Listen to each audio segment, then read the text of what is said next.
Bismillahirrahmanirrahim. Assalamualaikum warahmatullahi wabarakatuh. Alhamdulillahi rabbil alamin. Allahumma fasalli wa sallim ala sayyidina wa nabiyyina wa maulana Muhammadin Sayyidil Anbiya'i wal Mursalin wa ala alihi wa ashabihi wa azwajihi wa dhurriyyatihi wa man tabi'ahum bi ihsanin ila yaumiddin, amma ba'du.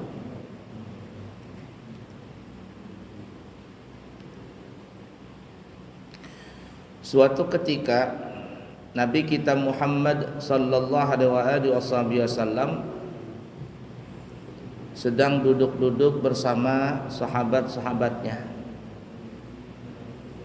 Tiba-tiba ada seseorang Yahudi muncul dari belakang Nabi. Lalu Yahudi ini menarik surbannya Nabi. Jadi Nabi itu memakai surban waktu itu seperti ini, kurang lebih. Nah,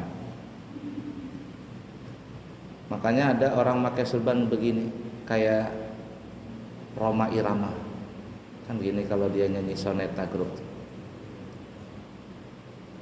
Tapi ada juga yang modelnya melingkar gitu. Nah, jadi begini. Nah, gimana? Nah, gini. Ini ada juga riwayat model seperti ini. Yang makruh kata ulama, ada sebagian ulama yang tegas, yang makruh kalau memakai selain surban modelnya begini. Ada ulama yang mengatakan makruh, tapi yang makruh itu kata ulama yang dia pakai seperti ini kemudian menjulur, kata orang Banjar menjulur, apa bahasa kitanya? Memanjang sampai ke lantai. Begini modelnya, lalu memanjang sampai ke bawah. Jadi kalau orang pakai surban sebaiknya jangan begini modelnya.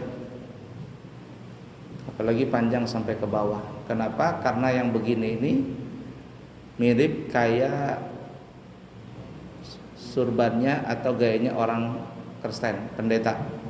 Pendeta atau apa itu?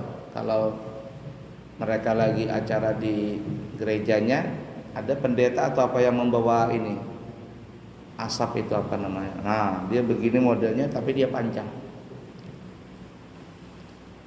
Jadi jangan memakai surban seperti itu. Kalau mau ya di kanan atau di kiri, atau yang begini modelnya dililitkan begini, atau kayak Rhoma Irama lagi nyanyi dangdut gitu kan ya. Nah, dia begini. Ya intinya pada saat itu tiba-tiba Yahudi tadi muncul dari belakang.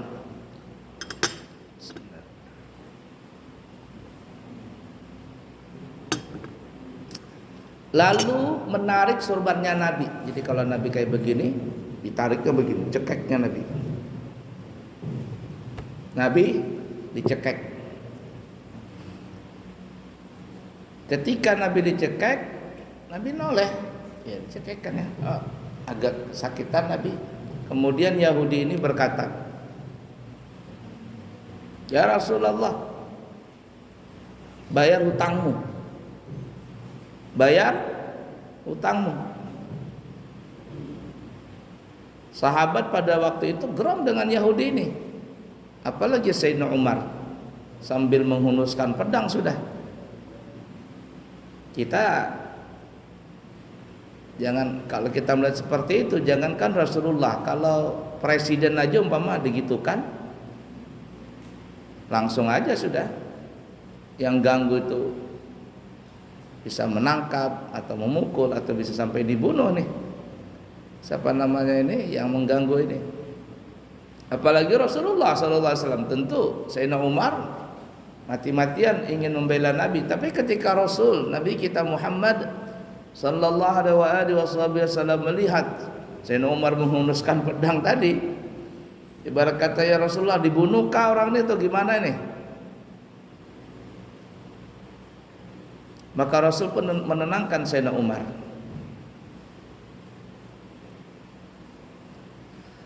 Lalu Nabi berkata kepada orang Yahudi ini, ya Yahudi, bahasa kitanya, bukankah belum jatuh tempo aku membayar? Kan masih lama ini aku bayar, kenapa engkau datang sekarang? Ya memang kalau kita berhutang nih ya, kita berhutang, kalau memang ada perjanjian tanggal sekian bayarnya, kalau saat itu kita punya uang lalu kita membelanjakan uang tadi sebelum jatuh temponya, kita punya uang nih ya, kita belanjakan, jatuh tempo bayar hutang belum, tidak apa-apa, kita boleh saja membelanjakan uang itu. Artinya kita tidak wajib untuk membayar hutang di waktu itu karena belum jatuh tempo.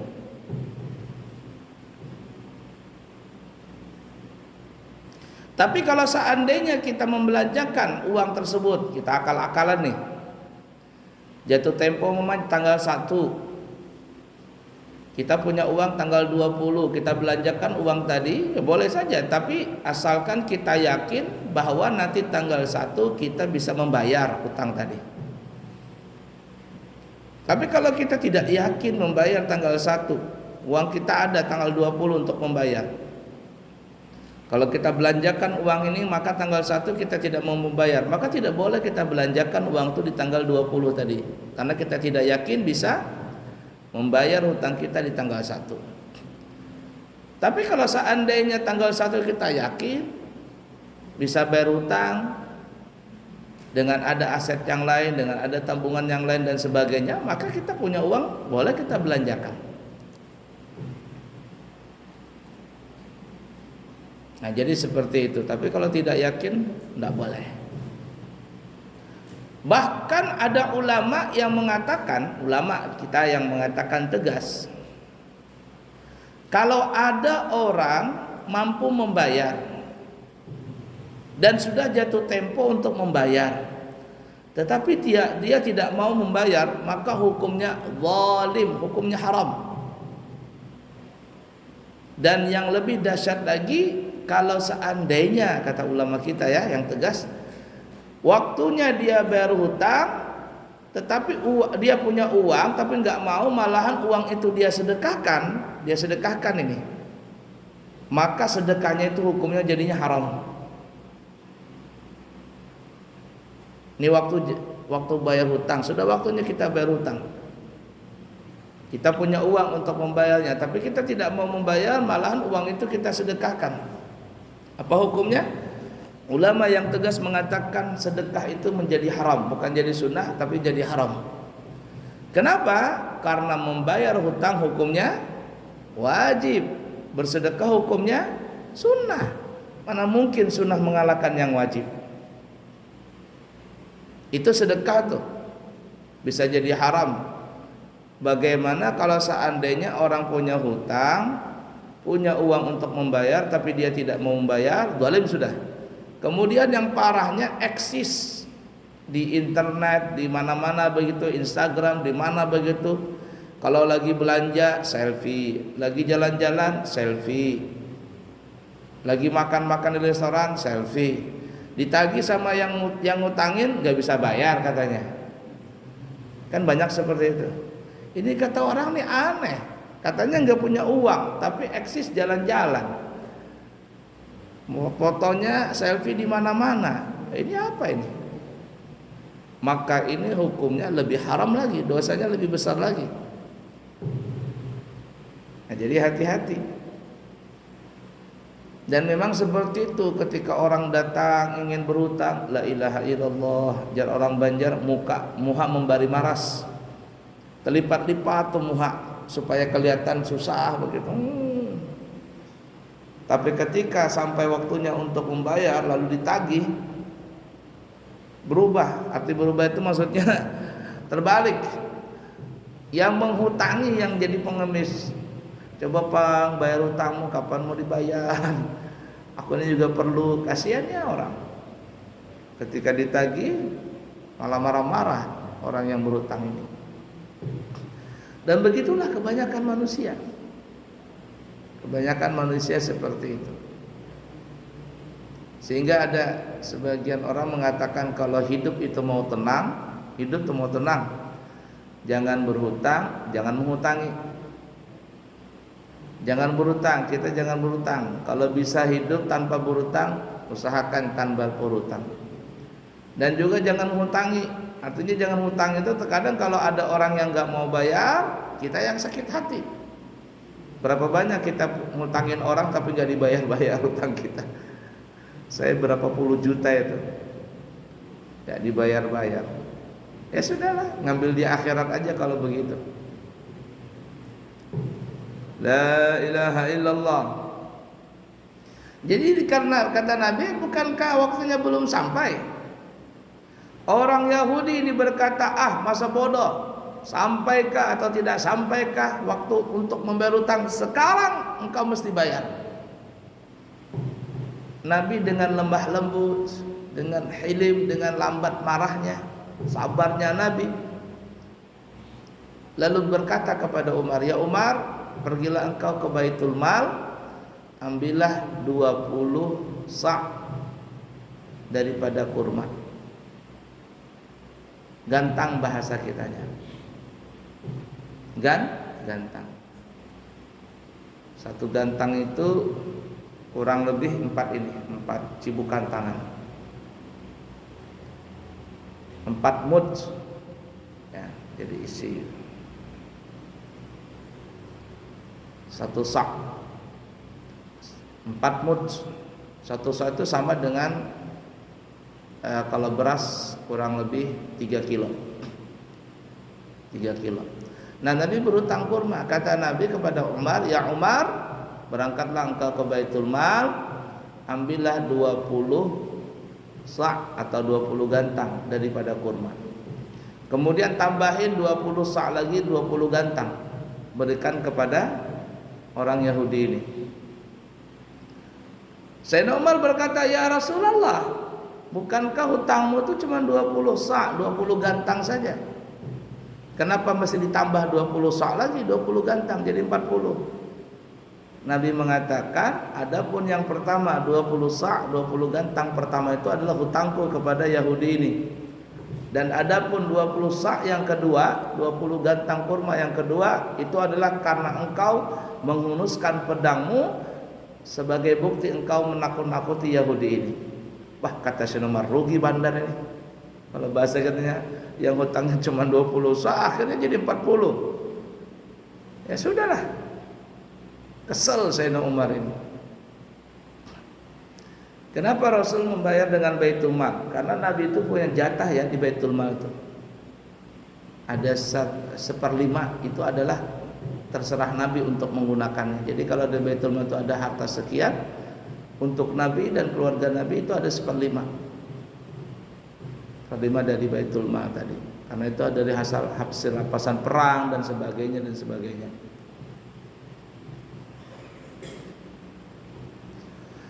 Kemudian Rasul berkata, Yahudi, pergilah engkau bersama Sayyidina Umar ini ke Baitul Mal. Yahudi ini pun pergi bersama Sayyidina Umar. Dengan wajah kesel Umar ini, coba seandainya tadi Nabi nyuruh membunuh, kubunuh sekalian orang ini, kata Sayyidina Umar. Sayyidina Umar kan pemarahan orangnya.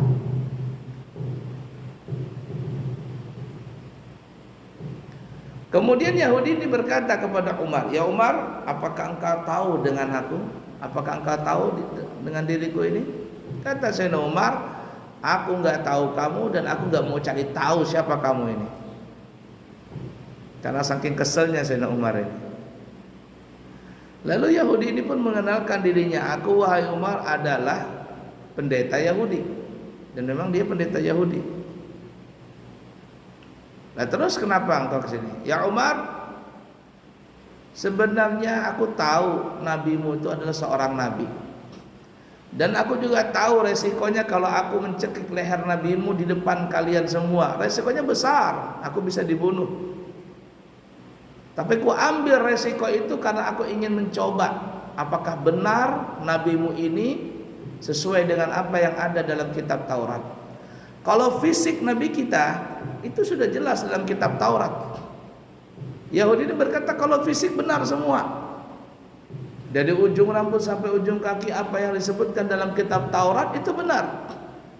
Makanya para ulama mengatakan orang-orang Yahudi terutama mereka itu lebih kenal kepada Nabi kita Muhammad sallallahu alaihi wasallam walaupun mereka belum pernah melihat Nabi. Mereka lebih kenal kepada Nabi Muhammad ketimbang anak sendiri. Kita dengan anak bagaimana kita nggak bisa ingat. Tahu kita bentuk anak kita itu dari ujung kaki, dari ujung kepala sampai ujung kaki. Tahu kita karena anak kita. Mereka orang Yahudi lebih kenal kepada Nabi kita Muhammad SAW ketimbang anak sendiri, walaupun mereka sebelumnya belum pernah ketemu dengan Nabi Muhammad. Orang Yahudi ini berkata, pendeta Yahudi ini berkata, kalau fisiknya Nabi itu sangat jelas dalam kitab Taurat dijelaskan secara gamblang. Tapi yang masalahnya sifatnya Nabi kami tidak tahu. Cuman dalam kitab Taurat dikatakan bahwa sifat lemah lembutnya Nabi itu mengalahkan daripada kemarahan Nabi. Sifat sabarnya, lambat marahnya Nabi, bisa menahan dirinya Nabi ini itu lebih tinggi daripada sifat marahnya Nabi. Artinya tidak ada kelihatan marah.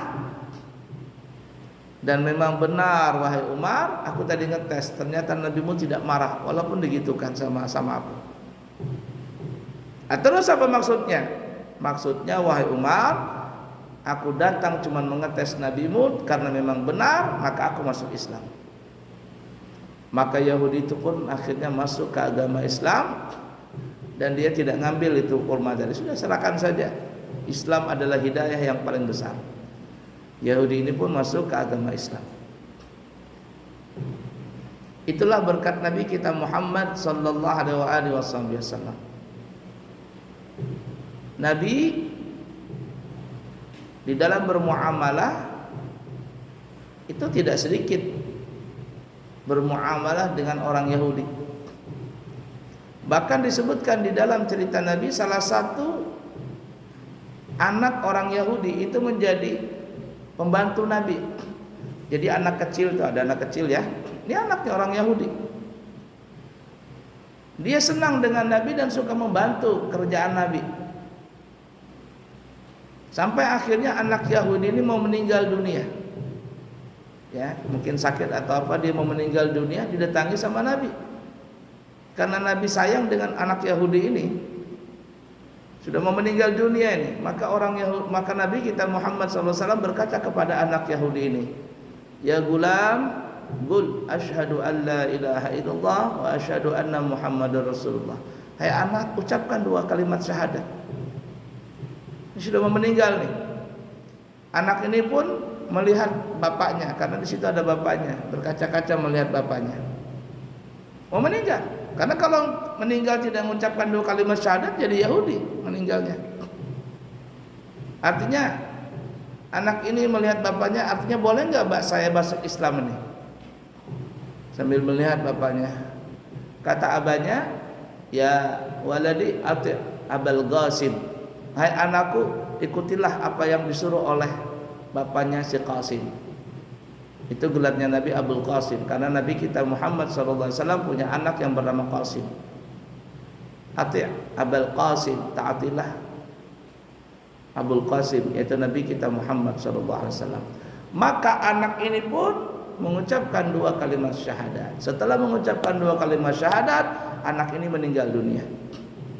Nabi pun bersenang hati karena di akhir hayatnya ini si anak masuk dalam agama Islam.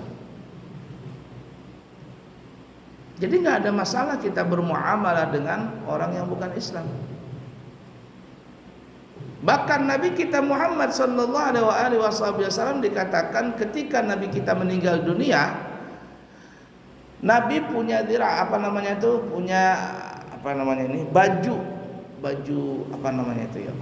baju perang. Zaman dulu kan kalau orang perang tuh pakai baju besi. Baju besinya Nabi ini tergadai dengan orang Yahudi. Jadi Yahudi punya utang, jaminannya adalah baju besi ini. Artinya tidak ada masalah kita bermuamalah dengan orang yang bukan beragama Islam. Apalagi kita zaman sekarang ini kan hampir rata-rata bermuamalah dengan orang yang bukan Islam. Tidak ada masalah. Dan kita tidak boleh saling zalim menzalimi.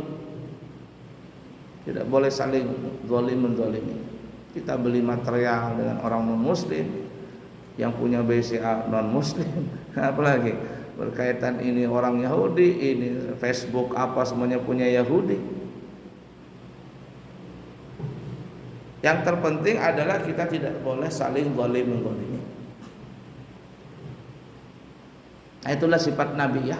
Jadi banyak sekali orang non muslim itu masuk Islam bukan karena mereka takut dengan Islam, tapi karena melihat akhlaknya Nabi kita Muhammad SAW dan akhirnya masuk ke agama Islam. Dan sifat Nabi kita Muhammad SAW, beliau itu kalau dihina, dicaci, diganggu fisiknya Nabi, sampai dilukai Nabi dan sebagainya, Nabi tidak pernah marah. Tidak pernah marah. Kalau bicara fisik Nabi biasa saja. Dihina, dicaci maki, dihina, tidak pernah marah Nabi. Tapi kalau agama yang dihina, marah Nabi. Marahlah Nabi kalau agama yang dihina. Dan itu sering terjadi ya. Nabi dihina fisiknya, dicaci maki, nggak pernah marah. Yang cerita yang masyhur, mungkin cerita mulai kecil kita pernah mendengar ini. Hampir rata-rata kita pernah mendengar semua. Nabi diludahin waktu di Mekah, diludahin, lewat diludahin, lewat diludahin, setiap hari seperti itu. Sampai akhirnya suatu hari ketika Nabi lewat, nih yang ngeludahin nggak ada. Lah, tumben nggak diludahin aku. Mana kata Nabi orang ini? Tanya Nabi sama orang lain, ini mana yang biasanya nongol di sini? Oh, tidak ada ya Rasulullah. Kemana? Lagi sakit, sakit parah dia. Hah? Sakit parah kah? Kita kalau begitu mungkin syukurin, mudahan mati sekalian, itu kita. Tapi Nabi tidak. Di mana rumahnya? Enggak apa ya Rasul? Bukankah itu orang jahat? Enggak. Aku mau jenguk dia, mau nengok dia lagi sakit. Kata orang di sana ya Rasulullah rumahnya. Maka berangkatlah Nabi kita Muhammad sallallahu alaihi wasallam mendatangi rumah orang itu. Ngetok pintu, tok tok tok. Siapa di depan pintu? Kata orang di dalam. Kata Nabi Muhammad. Muhammad yang mana? Muhammad bin Abdullah. Muhammad anaknya Abdullah. Ini Nabi kita Muhammad SAW. Mendengar Nabi kita menyebut nama beliau dan nama bapaknya, orang yang di dalam ini yang lagi sakit tadi ini gemetaran. Ya Rasulullah, bahasa kitanya, apakah engkau datang ke sini ingin membunuhku? Aku lagi sakit ya Rasul. Ingin membunuhku? Kata Rasul, tidak, aku tidak ingin membunuhmu. Terus kenapa datang ke sini? Aku cuma ingin menjenguk dirimu yang sedang sakit. Nabi memberi support, semangat begitu. Orang ini pun membukakan pintu lalu berkata, ya Rasulullah, apakah begini akhlakmu? Engkau tidak marah dengan musuhmu, tidak dendam, bahkan engkau menyayangi musuhmu ini? Nabi berkata, iya beginilah aku. Maka orang ini pun berkata, ya Rasulullah, kalau begitu aku masuk Islam. Kalau begitu aku masuk Islam. Maka orang ini pun masuk ke agama Islam. Luar biasa akhlak Nabi kita Muhammad sallallahu alaihi wasallam. Pernah juga setelah meninggalnya Siti Khadijah dan pamannya Abu Talib, dua orang ini telah meninggal dunia, maka Rasulullah SAW bersedih di waktu itu. Orang-orang Quraisy yang mereka sudah benci dengan Nabi Muhammad SAW dan telah melihat dua orang ini telah tiada, yakni Siti Khadijah dan Abu Talib. Siti Khadijah kan yang menompang, membiayai dakwahnya Nabi. Abu Talib adalah orang yang membela Nabi. Kalau berdakwah Nabi diganggu sama orang-orang Quraisy, Abu Talib yang masang padan. Meninggal kedua orang ini, orang Quraisy malah kejam dengan Nabi. Abu Jahal, Abu Lahab, Abu Gosok sekalian kalau ada, marah dengan Nabi. Kesempatan mereka mengganggu Nabi. Tidak ada orang yang mau beriman pada saat itu. Kalau ada yang mau beriman dengan Nabi Muhammad, ditakut-takuti sama bubuhan abu-abu ini. Nabi bersedih waktu itu, sudah meninggal istri, dihalang-halangi lagi untuk berdakwah. Akhirnya Nabi kita Muhammad SAW pergi ke daerah Taif. Bapak-bapak yang pernah ke Taif, berangkat umrah, berangkat haji itu pernah ke Taif. Yang pernah ke Taif, Taif bagus kotanya, dingin. Dia kayak puncak begitu, perbukitan. Tapi perbukitannya, bukitnya, gunungnya gunung batu semua. Kalau kita pergi ke puncak Bogor kan kebun teh begitu, kebun pinus. Lah ini batu semua. Cuman di sana itu masya Allah ya, kebun apel, kebun anggur banyak ya. Bahkan ada namanya pasar buah di sana ada. Taif. Sampai ke Taif, Nabi tidak disambut dengan baik. Kenapa? Karena sebelum Nabi datang ke Taif, ini utusan orang-orang Quraisy sudah, mereka lebih duluan datang ngasih tahu kepada orang-orang Taif, penduduk Taif, nanti ya ada dua orang, ada seorang datang ke sini, itu namanya Muhammad. Itu jangan diikutin tuh ajarannya, salah itu, sesat. Dikompor-komporin sama orang-orang Mekah ini. Jadi kalau ada itu lemparin aja. Itu orang nggak benar, dikata-katain Nabi, dikomporin sudah. Nah, ketika Nabi sampai di Taif, berdakwah mengajak orang untuk masuk agama Islam, apa yang terjadi? Penduduk Taif saat itu nggak ada yang masuk Islam. Bahkan mereka melemparin Nabi kita Muhammad sallallahu alaihi wasallam dengan batu. Yang ngelemparin siapa? Anak-anak kecil. Yang ngelemparin siapa? Orang-orang yang nggak waras. Dilemparin Nabi pakai batu. Sampai akhirnya Nabi masuk dalam satu kebun. Di situ Nabi beristirahat. Di kebun itu istirahat di situ. Lalu ada seseorang datang, melihat Nabi ini sedang berdarah kakinya, giginya, bersama Zaid ibn Haritha, anak angkat beliau.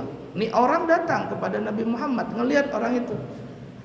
Lalu orang ini ngelihat fisik Nabi Muhammad SAW, nggak mungkin ini orang jahat, nggak mungkin ini orang nggak benar. Nabi dikasih minum, begitu istirahat Nabi dikasih minum. Lalu Nabi berkata, siapa engkau? Katanya, aku Adas, namanya Adas. Dari mana kamu? Dari negeri sebelah. Katanya negeri kamu itu ada, saya punya saudara seorang nabi namanya Anas bin Matta, Yunus bin Matta, Nabi Yunus bin Matta. Katanya iya benar, daerah kami itu ada nabi namanya Yunus bin Matta zaman dulu. Kata Nabi, ketahuilah aku seorang nabi dan Yunus bin Matta juga seorang nabi. Maka si ada sini pun akhirnya masuk Islam, melihat apa yang didakwakan oleh Nabi kita Muhammad SAW, orang ini pun masuk Islam. Nah, kejadian tempat Nabi bersender di waktu itu sekarang dijadikan masjid. Masjid Adas namanya orang nyebutnya. Ini orang-orang Taif mengejar Nabi sampai ke situ. Wallahu alam benar atau tidaknya ceritanya ya. Cuman ya kita bisa akuin ya kejadian itu. Yang maksudnya ini di atas Masjid Adas, masjidnya kecil saja, mungkin 5 kali 10 atau apa, kecil ya, pinggir jalan. Di atas itu ada batu yang mungkin besarnya kayak mimbar ini, batu itu di atas. Itu batu dikatakan orang-orang Taif ini mengejar Nabi sampai ke situ, melihat Nabi di bawah, mereka ingin menggelundungkan batu yang besar itu, tapi nggak bisa jatuh, aneh itu. Benar tidaknya cerita itu Allah alam. Cuman itu batu ada besar, mungkin 2 kali lipat atau 3 kali lipat daripada mimbar kita ini. Besar batunya. Dan itu aneh, batu itu nggak jatuh, Mau dicongkel supaya jatuh, tidak bisa jatuh. Padahal yang ganjal itu cuma batu yang seukuran seperti ini. Jadi batu gede gitu ya. Di depannya ini diganjal ada batu seukuran seperti ini. Sebesar kardus lah, kardus Indomie gitu. Tapi itu mau dijatuhkan gak bisa jatuh. Mereka ingin menjatuhkan batu itu supaya mengenai Nabi. Ditolong sama Allah Ta'ala. Lalu datang malaikat-malaikat gunung ini. Bahasa kitanya. Ngelapor dengan Nabi, ya Rasulullah, engkau berdarah. Ini kami diutus nih oleh Allah Ta'ala untuk menanyai engkau. Kalau engkau izinkan wahai Rasulullah, kami angkat nih gunung-gunung yang ada di Taif nih. Kami lemparkan gunung ini biar jatuh di perkampungan Taif itu. Apa kata Nabi? Jangan. Jangan. Kenapa kata Nabi? Sekarang mereka tidak beriman kata Nabi. Tapi aku mengharap anak cucu mereka ini nanti semuanya beriman. Kalau bapak nenek moyangnya ini sekarang mati semuanya ditimpa dengan gunung, maka anak-anaknya nggak ada mengeluarkan jadi agama Islam. Apa yang terjadi? Maka malaikat pun akhirnya tidak jadi melemparkan gunung itu. Nabi pulang. Orang-orang Taif itu pada saat itu tidak masuk Islam. Tapi akhirnya apa? Sekarang di Taif itu semuanya beragama Islam. Dan itu masuk Islam semuanya pada Fathul Mekah tahun ke-8 Hijriah. Semua masuk Islam. Wa ra'aitan nasa yadkhuluna fi dinillahi afwaja. Dan engkau wahai Nabi Muhammad pada Fathul Mekah ini, kemerdekaan kota Mekah, melihat manusia-manusia datang masuk Islam dengan cara berbondong-bondong. Coba kalau seandainya waktu itu Nabi, sudah lempar aja matikan semuanya, selesai mati semua. Nggak ada keturunan yang sekali bisa jadi Islam. Kita kalau diberikan ilmu seperti itu, sudah mantap dah, hancurin sekalian tuh kampungnya. Itu kita. Nanti kita enggak. Nah sekarang Masya Allah Taif menjadi salah satu tempat destinasi wisata religi. Mereka kata orang-orang berumrah ke Taif. Sebenarnya Taif itu murah aja ya, 300 ribu biasanya. Kalau sokongan gitu bisa naik mobil apa begitu. Apalagi kalau naik bis lebih murah lagi. Mungkin travel mengadakan tidak ada ziarah ke sana, tapi kalau kita satu rombongan bisa mengadakan itu. Asal ada yang mengkoordinir berangkat ke Taif. 300 saya sudah makan siang tuh.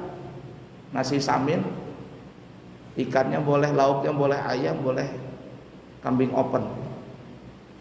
Saya pas makan di Taif itu, Masya Allah kata saya, kok nasinya lembut banget gitu loh. Lembut banget. Tidak tahu gimana rasanya, nikmat sekali rasa itu. Mungkin karena perut lapar juga. Sangat luar biasa nikmatnya makan. Taif itu. Pulanglah Nabi dari Taif tadi. Kalau kita naik mobil bis ya, itu agak lama, bisa 1 jam lebih. Tapi kalau mobil pribadi itu ada jalan pendeknya, tidak sampai 1 jam. Perbukitan jalannya. Kayak puncak lah bahasa kitanya. Nabi pun pulang.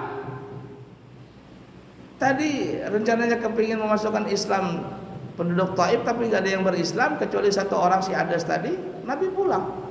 Sampai di tengah jalan mau dekat Mekah, Nabi pun di tengah malam Nabi istirahat maksudnya. Kemudian di malam hari Nabi pun membuat lingkaran. Lalu Nabi berkata kepada Zaid bin Harithah, ya Zaid, masuklah engkau ke dalam lingkaran ini. Apapun yang kau lihat, apapun yang kau dengar, kau jangan keluar dari lingkaran ini. Apapun yang kau lihat, dengar, jangan keluar dari lingkaran ini. Tengah malam nih. Maka Nabi pun maju beberapa langkah ke depan.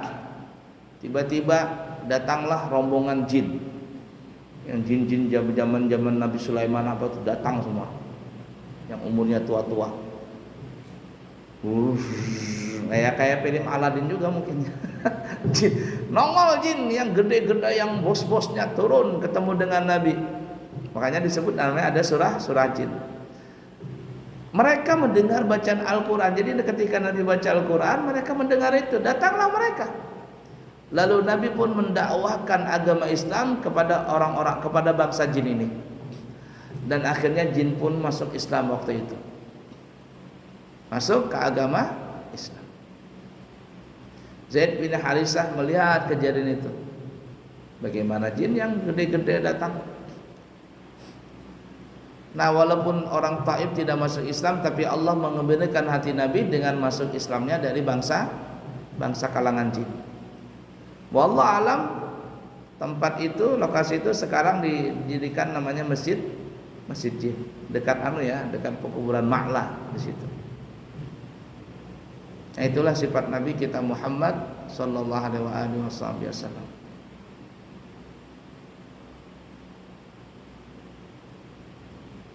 Pokoknya intinya kota Mekah dan kota Madinah itu banyak sejarah ya di sana. Sejarah yang mesti kita perlu datangi, perlu kita mengambil barakah di tempat-tempat itu, mengambil tempat-tempat sejarah sebagai iktibar kepada kita bahwa perjuangan Nabi kita Muhammad SAW itu sangatlah berat mendakwahkan agama Islam ini. Terutama ketika beliau di kota Mekah, cacian, hinaan, umpatan, fisik Nabi diganggu, berdarah dan sebagainya, itu biasa Nabi kita seperti itu. Tapi beliau mendakwahkan Islam dengan kesabaran, dengan lemah lembut, dan banyaklah orang yang masuk ke agama Islam dengan akhlaknya Nabi kita Muhammad SAW. Dan kita sebagai umatnya sebenarnya kalau mendakwahkan agama kita ini tidak perlu kita dengan kekerasan, tidak perlu dengan cacian, makian. Akhirnya apa? Orang yang mau masuk Islam melihat keadaan seperti itu nggak jadi masuk Islam.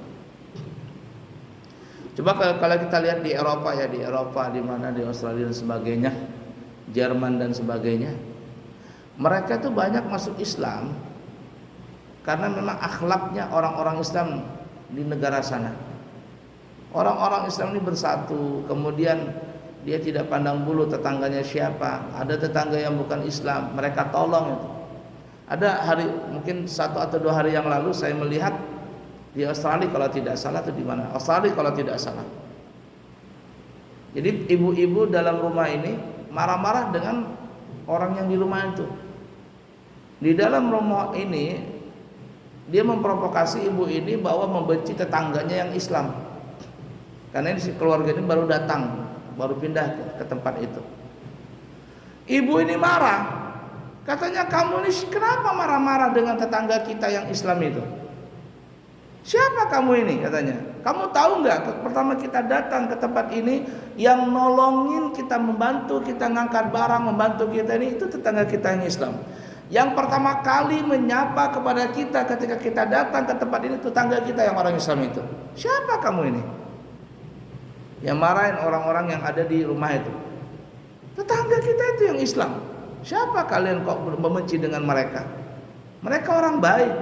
Mereka yang membantu kita, mereka yang menyambut kita, mereka yang menyapa kita.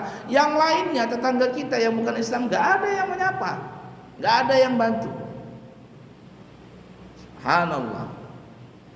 Sedikit-sedikit masuk Islam. Dan di Jerman, Masya Allah, Perancis dan sebagainya banyak sekali orang Islam. Ya, kesusahan cari masjid. Dan berapa banyak gereja-gereja sudah dibeli sama orang Islam, akhirnya dijadikan masjid. Karena negara sana itu mayoritas agamanya itu, maksudnya penduduknya tidak beragama atau yang dikenal dengan ateis. Jadi gereja-gereja ini ditinggalin sama jamaahnya. Kenapa? Karena jamaahnya itu tidak lagi beragama Kristen. Mereka bukan beragama, ateis, nggak punya agama. Karena bebas kalau nggak punya agama. Pendetanya nggak punya jamaah, sunyi, akhirnya kosong, melompok, dibeli sama orang Islam. Ada orang ateis tanya kepada dokter Zakir Naik ya. Ya, dia bertanya sesuatu masalah, cuman sebelum bertanya dia mengenalkan dirinya. Katanya dia ateis. Nanya ini, nanya itu dan sebagainya. Setelah bertanya, lalu Zakir Naik berkata, kata Dr. Zakir Naik, katanya dia, saya senang dengan ateis ini katanya. Kenapa? Karena dia sudah mengucapkan, ya secara tidak langsung dia sudah mengucapkan la ilaha, tiada Tuhan kata dia. Dan itu benar. Tinggal kamu nambahin saja illallah katanya. Karena kan dia tidak percaya dengan Tuhannya Yesus ini, tidak percaya dia. Artinya separuh itu sudah benar tuh. Kalimat tauhid, kamu sudah masuk dalam agama Islam. Karena kami juga orang Islam meyakini tiada Tuhan. Tinggal kamu nambahkan satu kalimat lagi, illallah, kecuali Allah. Kita juga meyakini tidak ada Tuhan, yang ada cuman Allah. Dan begitu hebatnya Dr. Zakir Naik, orang ini pun terpesona dan akhirnya masuk ke agama Islam. La ilaha illallah. Ala kulli hal seperti itu ya. Akhlak Nabi kita Muhammad sallallahu alaihi wasallam, kita boleh bermuamalah dengan siapapun juga, baik dengan orang Islam ataupun yang bukan agama Islam. Yang penting kita tidak boleh menzalimi kepada siapapun juga. Bahkan Nabi kita Muhammad sallallahu alaihi wasallam mewanti-wanti, man ada dhimmiyan faqad adani. Siapa yang mengganggu kafir dhimmi itu adalah orang yang tinggal di negara Islam, orang yang bukan Islam tinggal di negara Islam, atau orang yang bukan Islam tinggal di negara yang mayoritasnya beragama Islam. Seperti kita ini, kita bukan agama Islam, kita bukan negara Islam maksudnya, tapi kita mayoritas orang yang beragama Islam. Apabila ada tetangga kita yang bukan Islam, itu disebut kafir dhimmi. Kafir dhimmi. Kata Nabi, siapa yang mengganggu kafir dhimmi faqad adani, maka orang itu telah mengganggu diriku. Jadi tidak boleh kita mengganggu tetangga kita yang bukan Islam, karena siapa yang mengganggu mereka dengan secara zalim, maka itu sama dengan mengganggu Nabi kita Muhammad SAW. Dalam bermuamalah kita wajib saling hormat menghormati, tapi dalam masalah urusan agama, lakum dinukum waliyadin. Agamamu agamaku, dan agamaku juga. Mungkin seperti itu ya. Insyaallah ada manfaatnya. Cukup sekian dulu. Subhanakallahumma wa bihamdika asyhadu an la ilaha illa anta astaghfiruka wa atubu ilaih. Wa akhiru kalam, assalamualaikum warahmatullahi wabarakatuh. Allahumma inna nastaudi'uka hadhihi al-ma'lumat ma ta'allamna min ulumiddin fa'arji'ha ilayna kullama nahtaj ilayha waj'alna minal 'amilin bima 'allamtana. Wa sallallahu ala sayyidina wa maulana Muhammadin wa ala alihi washabbihi wasallam walhamdulillahi rabbil alamin. Taqabbalallahu minkum.